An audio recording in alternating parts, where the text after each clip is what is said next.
Hello boys and girls, मैं हूं शिवानी खरत। अभी गार्मिन फोररनर 965 ये एक मल्टी स्पोर्ट्स वॉच है जो सारी की सारी खूबियां इनफैक्ट पिछले साल के गार्मिन फोररनर 955 जो मैंने अभी अपने रिस्ट पे पहनी है उससे सारी की सारी खूबियां लेकर एक बढ़िया multi sports watch runners, triathletes, endurance athletes, cyclist वगैरह के सामने पेश करती है with an added AMOLED display. तो क्या क्या खास है इस वॉच में और क्या आपको कंसिडर करनी चाहिए या नहीं, इसी के बारे में आज हम डिस्कस करने वाले हैं। तो चलिए लेट्स गेट स्टार्टेड।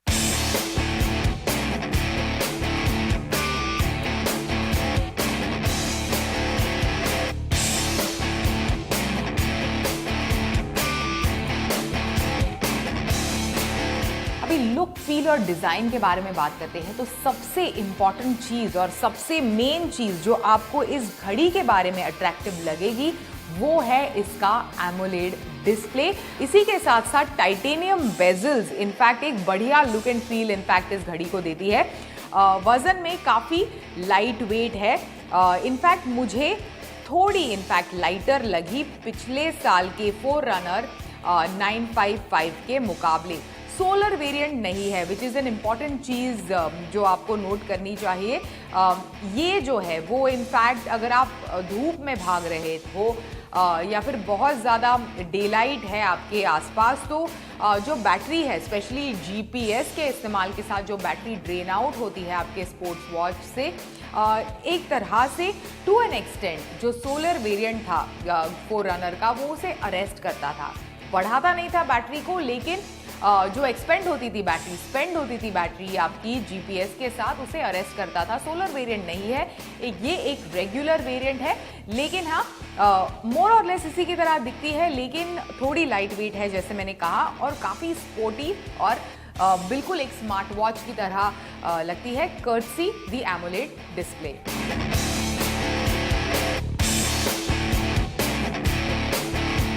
अभी डिज़ाइन लैंग्वेज मोर और लेस पिछले साल के फोररनर 955 की तरह ही है, लेकिन हाँ एक डेडिकेटेड जो है एक्टिविटी बटन आपको मिलेगा on your right hand side जो इनफैक्ट गार्मिन के ही वो ट्रायंगुलर लोगो के साथ आता है, वो पिछले साल की घड़ी में मिसिंग था। ओवरऑल कई सारे फिजिकल बटन्स आपको इस घड़ी में मिलेंगे, ऑलमोस्ट 5। एक dedicated power on end off button है ऊपर नीचे जाने के लिए, अगर आपको एक्टिविटी वगैरह ब्राउज करने के लिए उसके लिए अलग अलग बटन्स है।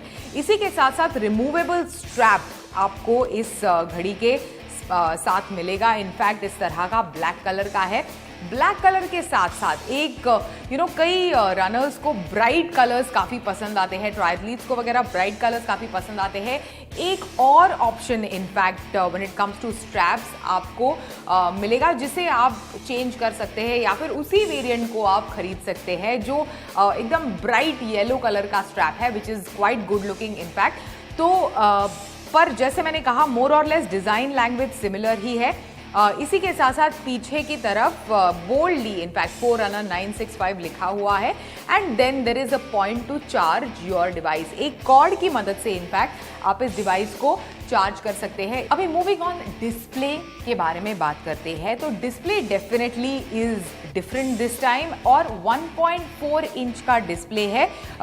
इनफैक्ट फोररनर 955 का छोटा डिस्प्ले था as compare to the AMOLED 1.4 inch का डिस्प्ले जो आपको इनफैक्ट इस फोररनर 965 में मिलेगा। डिस्प्ले वाइब्रेंट है, इनफैक्ट जैसे मैंने शुरुआत में ही कहा एक अलग तरह की फील देता है when you start using the watch. खासकर अगर आप फोररनर सीरीज के पहले का इस्तेमाल पहले से करते आ रहे हैं, फोररनर सीरीज के आप फैन रहे हैं तो डेफिनेटली डिस्प्ले इसका यूनिक है। टच स्क्रीन डिस्प्ले है इनफैक्ट, लेकिन इट्स लार्जर तो ऑब्वियसली जो टच स्क्रीन का एक्सपीरियंस है उसका फील है वो आपको इसके डिस्प्ले में ज़्यादा बेहतर मिलेगा। मूविंग ऑन, अभी स्पोर्ट्स फीचर्स के बारे में बात करते हैं which is in fact highlight of the Forerunner 965। मतलब अगर आप देखें तो almost 955 with an AMOLED large beautiful display आप इस घड़ी को कह सकते हैं फोररनर 965 को।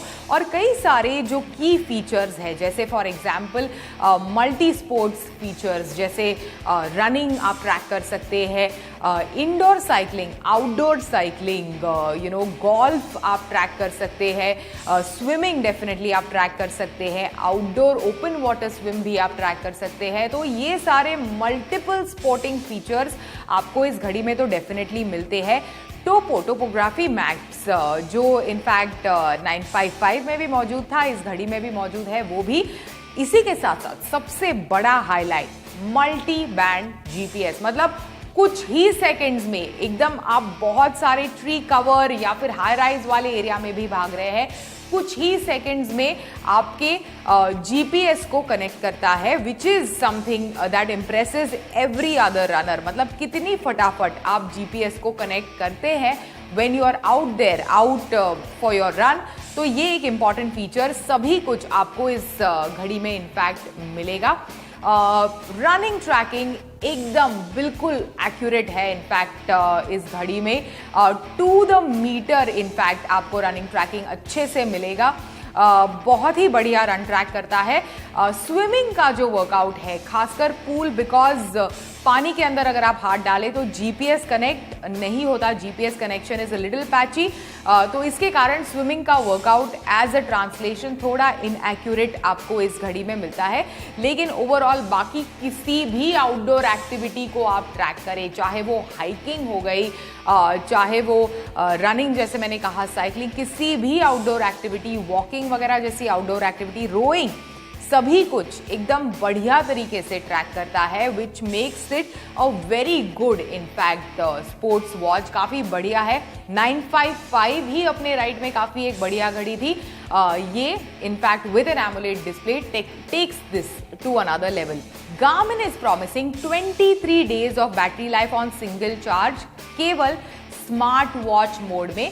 लेकिन जैसे मैंने कहा, जीपीएस, म्यूजिक, बहुत सारे नोटिफिकेशंस कंटिन्यूसली अगर आपके वॉच पे आते हैं, ब्लूटूथ के साथ अगर आप इस घड़ी को कनेक्ट करते हैं, there is going to be a drop. अभी सबसे इंपॉर्टेंट सवाल जो है रनर्स के लिए या फिर एंड्योरेंस एथलीट्स के लिए, कि भाई जीपीएस के साथ कितनी देर तक चलेगी। 31 hours with GPS while you are doing an activity. तो 100 माइल्स, 100 किलोमीटर्स वगैरह जैसे इवेंट्स, ट्रेल रन्स वगैरह आराम से सिंगल चार्ज पर विद जीपीएस आप इस घड़ी के साथ कर सकते हैं। इसी के साथ साथ अल्ट्रा ट्रैक मोड का भी ऑप्शन है, जो और भी इनफैक्ट इसकी बैटरी को एनहांस करता है while you are doing that endurance activity. तो ये सारे फीचर्स आपको इस फोररनर 965 के साथ मिलेंगे।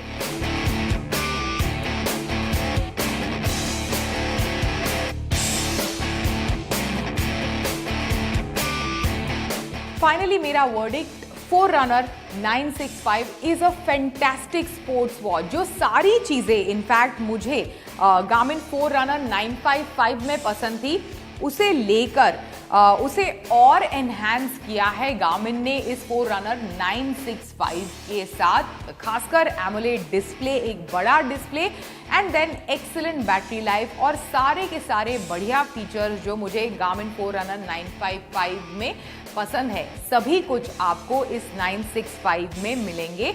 लेकिन हाँ, मैं डेफिनेटली कहूँगी कि ये कई लोग सवाल पूछेंगे मेरे से कि अगर फोररनर 955 मेरे पास है तो क्या फोररनर 965 में इन्वेस्ट करना चाहिए? नहीं, क्योंकि ऑलमोस्ट सेम चीज़ें हैं। अगर आपको एमोलेड डिस्प्ले चाहिए then definitely you should go for it. अगर नहीं चाहिए, अगर आप इस तरह के डिस्प्ले के साथ खुश है, then not a problem at all, you must continue with Forerunner 955। लेकिन पुराने वाले अगर फोररनर्स का इस्तेमाल आप करते हैं, then definitely this is a watch that you should consider. कीमत इसकी एक्सपेंसिव, डेफिनेटली एक्सपेंसिव है। 67,000 रुपीज़ इस वॉच की कीमत है। तो एक बड़ी इन्वेस्टमेंट है।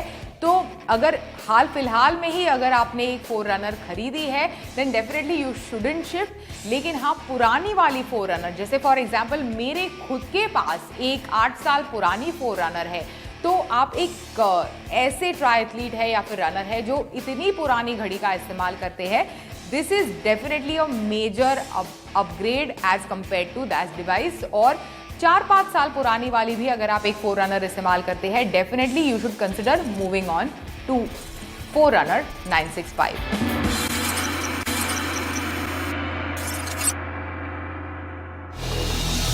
हाय, मेरा नाम है शिप्रा राणा और आप देख रहे हैं टेक न्यूज़। हमारी पहली न्यूज़ से शुरुआत करते हैं, जो कि है रेवेन्यू में मार खा रहे वीडियो शेयरिंग प्लेटफॉर्म यूट्यूब की। यूट्यूब अब ऑनलाइन गेम्स की तरफ मुड़ रहा है। यूट्यूब अपने एम्प्लॉयज़ के साथ प्लेएबल्स गेमिंग प्रोडक्ट की टेस्टिंग कर रहा है। फिलहाल इस पर एडवर्टाइजमेंट के साथ स्टैक बाउंस ऑर्किड गेम भी शामिल है। इन गेम्स को वेब ब्राउजर्स पर यूट्यूब की साइट या गूगल के एंड्रॉयड या एप्पल के iOS मोबाइल डिवाइसेस के जरिए खेला जा सकता है। कंपनी गेमिंग पर फोकस बढ़ा रही है, नए फीचर्स के साथ एक्सपेरिमेंट किया जा रहा है। उम्मीद है कि यूट्यूब जैसी जॉइंट कंपनी गेमिंग की दुनिया में कुछ नया और ग्रैंड जरूर करेगी।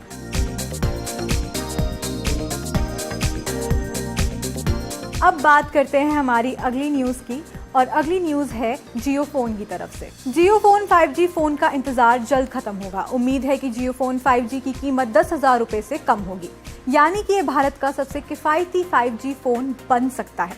इसके कैमरे के बारे में कहा जा रहा है कि 13 मेगापिक्सल का लेंस रियर में मेन कैमरा के रूप में होगा, जिसके साथ में 2 मेगापिक्सल का सपोर्टिव लेंस भी शामिल होगा, यानी कि ये डुअल कैमरा सेटअप के साथ आने वाला है। फ्रंट में सेल्फी वगैरह के लिए इसमें 5 मेगापिक्सल का कैमरा बताया गया है।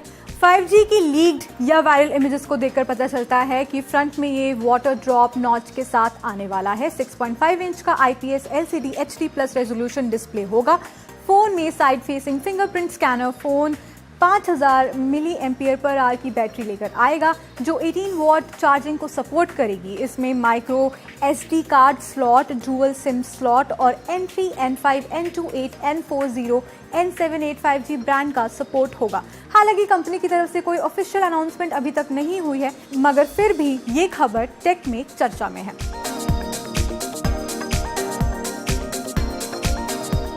कोडक के 8 स्मार्ट टीवी भारत में लॉन्च होने जा रहे हैं।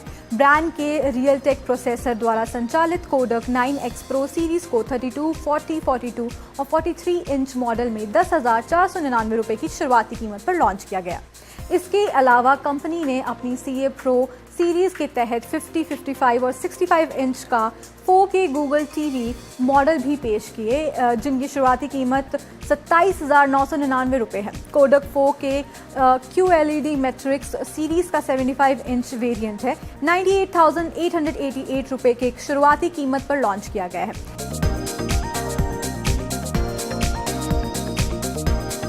5G फोन्स के बाजार में एक और ब्रांड धमाका करने जा रहा है, वो है मोबाइल फ़ोन का पुराना ब्रांड नोकिया। लीक हुए प्रेस रेंडर्स के मुताबिक नोकिया G42 5G 2 कलर यानी कि पर्पल और ब्लैक ऑप्शन में आने वाले हैं। फ़ोन के कॉर्नर्स पर कवर्ड फ्रेम और रियर पैनल होगा, जिसमें 3 कैमरे होंगे। वहीं सामने की तरफ बेजल्स, वाटर ड्रॉप नॉच और बड़ी चिन देखी जा सकती है। इसमें 6.56 इंच का LCD डिस्प्ले पैनल होगा। रियर कैमरा 50 मेगापिक्सल का होगा और इसके अलावा 2 मेगापिक्सल के मैक्रो और डेप्थ कैमरे हैं। फ्रंट में 8 मेगापिक्सल का कैमरा है। नोकिया G42 5G में 128 GB स्टोरेज स्पेस और Android 13 ऑपरेटिंग सिस्टम है। इसके अलावा इसकी बैटरी कैपेसिटी 5000 mAh हो सकती है।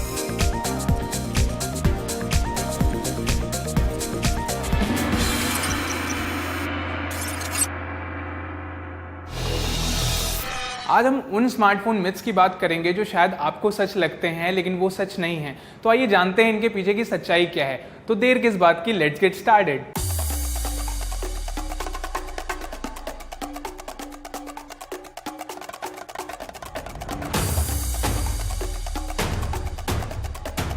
तो पहला मिथ है कि बैकग्राउंड के एप्लीकेशंस को क्लीन करने से हमारा फ़ोन फास्ट होता है और हमारी बैटरी बचती है।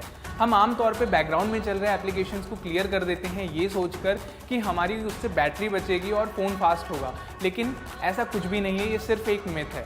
आजकल के जो एंड्रॉयड और iOS स्मार्टफोन्स हैं उनको इस तरीके से ऑप्टिमाइज़ किया जाता है कि वो बैकग्राउंड में कई तरीके के एप्लीकेशंस को आसानी से हैंडल कर सकते हैं। तो वो एप्लीकेशन जो काफ़ी समय से बैकग्राउंड में चल रहे होते हैं उनको सिस्टम ऑटोमेटिकली एक टाइम के बाद बंद कर देता है। कोई भी एप्लीकेशन जो रन कर रहा होता है, जब हम उस पर शिफ्ट करते हैं, उस पर शफल करते हैं, तो उससे सिस्टम पे ज़्यादा लोड नहीं पड़ता है, ज़्यादा प्रेशर नहीं पड़ता है। अगर वहीं पर हम किसी एप्लीकेशन को जो बैकग्राउंड में रन कर रहा हो उसको अगर क्लोज़ कर देते हैं, तो उस एप्लीकेशन को पहले तो सिस्टम को क्लोज़ करने में एनर्जी वेस्ट करनी पड़ेगी, उसके बाद उस एप्लीकेशन को दोबारा से शुरू करने में सिस्टम को एनर्जी वेस्ट करनी पड़ेगी, जिससे आपके सिस्टम पे कहीं ना कहीं नेगेटिव इम्पैक्ट पड़ेगा। तो अब से बैकग्राउंड एप्लीकेशंस को क्लियर करने की ज़रूरत नहीं है, आपका सिस्टम उसे संभाल लेगा। दूसरा मिथ ये है कि बैटरी को चार्ज करने से पहले उसे पूरी तरीके से ड्रेन आउट कर लेना चाहिए। ये मिथ तब के ज़माने में पॉपुलर था जब बैटरीज़ में NiCd और NiHM टेक्नोलॉजी का यूज़ किया जाता था। उस ज़माने में बैटरीज़ को जब पूरी तरीके से ड्रेन आउट किया जाता था तो वो बेहतर परफॉर्म करती थी। पर अगर आज के लेटेस्ट स्मार्टफोन्स में लिथियम आयन बैटरीज़ का यूज़ होता है, जो कि जब चार्ज उनमें होता है तो वो बेहतर परफॉर्म करती हैं। यही वजह है कि कुछ एक्सपर्ट 20 से 80% चार्जिंग साइकिल का सजेशन देते हैं। तीसरा स्मार्टफोन मिथ है कि ब्लूटूथ और वाईफाई को ऑन रखने से बैटरी ड्रेन होती है। आज के ज़माने में जब ज़्यादातर टाइम हम वाईफाई से कनेक्टेड होते हैं या किसी न किसी ब्लूटूथ डिवाइस से कनेक्टेड होते हैं, तो कभी ना कभी हमारा ब्लूटूथ या वाईफाई ऑन ज़रूर रह जाता है। लेकिन ये एक मिथ के सिवा और कुछ भी नहीं है। ब्लूटूथ और वाईफाई अगर आप कॉन्स्टेंटली यूज़ कर रहे हों तो ज़रूर ये आपकी बैटरी ड्रेन करती है, वरना अगर ये स्टैंड बाय मोड पे है जहाँ पे आप उसे यूज़ नहीं कर रहे हैं तो इससे आपके बैटरी पे बहुत ही मिनिमल इफेक्ट पड़ता है, जो कि ना के बराबर है। चौथा स्मार्टफोन मिथ है हाई स्पेसिफिकेशन मतलब बेटर परफॉर्मेंस। टेक्निकली देखें तो कहीं ना कहीं ये सच है, बट जो एंड्रॉयड स्मार्टफोन्स होते हैं वो हर साल में दर्जनों लॉन्च होते हैं, उनकी जो स्पेसिफिकेशन होती है वो भी काफ़ी अच्छी होती है। लेकिन इसका मतलब ये बिल्कुल भी नहीं है कि वो जो फ़ोन होते हैं वो काफ़ी अच्छा परफॉर्म करें। कहीं ना कहीं अगर एंड्रॉयड की तुलना आईफोन से की जाए तो आईफोन के जो स्पेसिफिकेशन होते हैं वो एंड्रॉयड से कम होते हैं, लेकिन आईफोन की जो परफॉर्मेंस होती है वो कहीं ना कहीं एंड्रॉयड के बराबर ही होती है। तो ये इस बात की श्योरिटी बिल्कुल भी नहीं होते हैं कि स्पेसिफिकेशन ज़्यादा होने से किसी भी फ़ोन की परफॉर्मेंस अच्छी होती है। बेसिकली ये इस पर निर्भर करता है कि उस फ़ोन का ऑपरेटिंग सिस्टम कैसा है। अगर उस फ़ोन का ऑपरेटिंग सिस्टम अच्छा होगा तो वो उन एप्लीकेशन को, वो उन स्पेसिफिकेशंस को अच्छे से हैंडल करेगा। पांचवा स्मार्टफोन मिथ है कि फ़ोन को ओवरनाइट चार्ज किया जा सकता है। जो पुराने फ़ोन की बैटरीज होती थी वो इतनी स्मार्ट नहीं होती थी कि जब उन्हें चार्ज किया जाए तो उन्हें ये पता चले कि फ़ोन की बैटरी फुल हो गई है और वो उसे स्टॉप कर सकें, जिसकी वजह से ओवर टाइम उनकी बैटरी पर नेगेटिव इम्पैक्ट पड़ता था। लेकिन आजकल के स्मार्टफोन इतने ज़्यादा स्मार्ट हैं कि उनमें चिप्स लगी होती हैं जिससे उन्हें पता चलता है कि फ़ोन की बैटरी फुल हो गई है, जिसकी वजह से एक टाइम के बाद वो चार्जिंग रोक देती हैं। तो इससे लोगों को ये लगता है कि फ़ोन को ओवरनाइट चार्ज किया जा सकता है, लेकिन ये एक मिथ है। आप इसे ऐसे समझ सकते हैं कि अगर आपने फ़ोन को ओवरनाइट चार्ज पर लगाया और वो फुल हो गई, उसके बाद जब वो 99% पर पहुंचती है तो फ़ोन उसको दोबारा से चार्ज करने के लिए बोलता है, और जब फ़ोन उसको दोबारा से चार्ज करता है तो उसमें ओवर हीटिंग जैसे इश्यूज़ क्रिएट होते हैं। इस वजह से जितना हो सके आपको ओवरनाइट फ़ोन चार्ज करने से अवॉइड करना चाहिए। छठा स्मार्टफोन मिथ है कि गूगल प्ले स्टोर और एप्पल ऐप स्टोर से डाउनलोड किए गए ऐप कम्प्लीटली सेफ़ होते हैं। आमतौर पर जब किसी थर्ड पार्टी एप्लीकेशन की बात आती है तो हम उसके सोर्स पर ट्रस्ट नहीं करते, लेकिन वहीं पर जब बात गूगल प्ले स्टोर या फिर एप्पल ऐप स्टोर की आती है तो हम उस पर कम्प्लीटली रिलायबल होते हैं। ये पूरी तरीके से सच नहीं है। एक्चुअली गूगल प्ले स्टोर और एप्पल ऐप स्टोर से भी डाउनलोड किए गए एप्लीकेशन में वायरस आ सकते हैं। दरअसल ये कुछ एप्लीकेशन ऐसे होते हैं जो कि इंटरनेट का सहारा लेते हैं और इंटरनेट से मैलवेयर्स आ सकते हैं, लेकिन कुछ ट्रस्टेड डेवलपर्स ऐसे होते हैं जिन पर आप ट्रस्ट कर सकते हैं। आप जब भी ऐसे किसी प्लेटफॉर्म से एप्लीकेशन डाउनलोड कीजिए तो हमेशा आपको ये चीज़ ध्यान रखनी है कि वो हमेशा ट्रस्टेड डेवलपर के द्वारा ही बनाया गया हो। सातवां स्मार्टफोन मिथ है कि ऑटोमेटिक ब्राइटनेस सेटिंग से बैटरी सेव होती है। हम में से ज़्यादातर लोग ये सोचकर अपने फ़ोन की ब्राइटनेस को ऑटो पर रखते हैं कि इससे उनके फ़ोन की बैटरी सेव होगी, लेकिन ये पूरी तरीके से गलत है। सच तो ये है कि ऑटो ब्राइटनेस भले ही जब भी ज़रूरत हो फ़ोन की स्क्रीन को डिम करके थोड़ी बैटरी बचा लेता हो, लेकिन ब्राइटनेस को मेजर करने के लिए जिस सेंसर का इस्तेमाल किया जाता है वो ऑटो ब्राइटनेस की तुलना में ज़्यादा पावर कंज्यूम करता है, क्योंकि वो कॉन्स्टेंटली सीपीयू को डाटा भेजता रहता है, जिससे सीपीयू लगातार प्रोसेस करके ब्राइटनेस एडजस्ट करता रहता है, जिसकी वजह से कहीं ना कहीं ज़्यादा बैटरी खर्च होती है।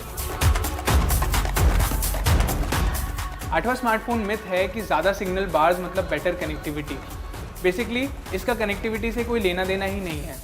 पीक कनेक्टिविटी जो होती है वो आपके सिग्नल बार्स पर डिपेंड नहीं करती है। सिग्नल बार्स बस ये शो करती हैं कि आप अपने नियरेस्ट सेल टावर से कितनी दूर हैं। ये भी हो सकता है कि आपके जो सेलफोन है उसमें 5 बार्स आपको दिखा रहे हो मगर आपका जो इंटरनेट हो वो स्लो हो। तो बेसिकली ये इस चीज़ का एश्योरेंस नहीं है कि 5 सिग्नल बार्स से आपको बेटर कनेक्टिविटी मिलेगी। नवा स्मार्टफोन मिथ है कि फ़ोन को एयरप्लेन मोड पर रखने से फ़ोन जल्दी चार्ज हो जाता है। लोगों को ऐसा लगता है कि फ़ोन को अगर एयरप्लेन मोड पर रखेंगे तो फ़ोन जल्दी चार्ज हो जाएगा, मगर ऐसा नहीं है। फ़ोन को आप चाहे एयरप्लेन मोड पर रखें या फिर एयरप्लेन मोड पर ना रखें, फ़ोन में जो चार्जिंग होगी उसमें बहुत नेग्लिजिबल सा डिफरेंस आता है। बेसिकली जब आप एयरप्लेन मोड लगाते हैं तो फ़ोन का वाईफाई, डेटा और रेडियो जैसी चीज़ें ऑफ हो जाती हैं, जिससे चार्जिंग में हल्का सा डिफरेंस आता है which is quite negligible. But इससे होगा तो कुछ नहीं, इससे ये होगा आपके जो ज़रूरी कॉल्स, मैसेजेस और टेक्स्ट हैं वो ज़रूर छूट जाएंगे। लास्ट मिथ है कि ज़्यादा मेगापिक्सल मतलब बेटर कैमरा। स्मार्टफोन कंपनियां अपने फ़ोन के कैमरा का जो मेगापिक्सल होता है उसको पैरामीटर बनाकर प्रचार प्रसार करती हैं, 64 megapixel, 108 megapixel and so on. Basically phone में जो मेगापिक्सल होता है वो इकलौता ऐसा कंपोनेंट नहीं होता है जिससे इमेज क्वालिटी बेटर होती है। बाकी चीज़ें भी हैं जिनसे इमेज क्वालिटी अच्छी होती है। सेंसर है, एपर्चर है या फिर इमेज स्टेबलाइज़र है। यही वजह है कि जो गूगल और एप्पल के फ़ोन्स होते हैं उनमें कम मेगापिक्सल होने के बावजूद भी जो उनकी पिक्चर क्वालिटी होती है वो काफ़ी अच्छी होती है। ये कुछ ऐसे मिथ्स थे जो कि टोटली मिसकंसेप्शन पर बेस्ड थे, जिन पर हमें बिल्कुल भी बिलीव नहीं करना चाहिए। अगर हम इन मिथ्स पर बिलीव करते हैं तो इससे हमारे फ़ोन को फ़ायदा तो नहीं होगा, उल्टा नुकसान उठाना पड़ सकता है।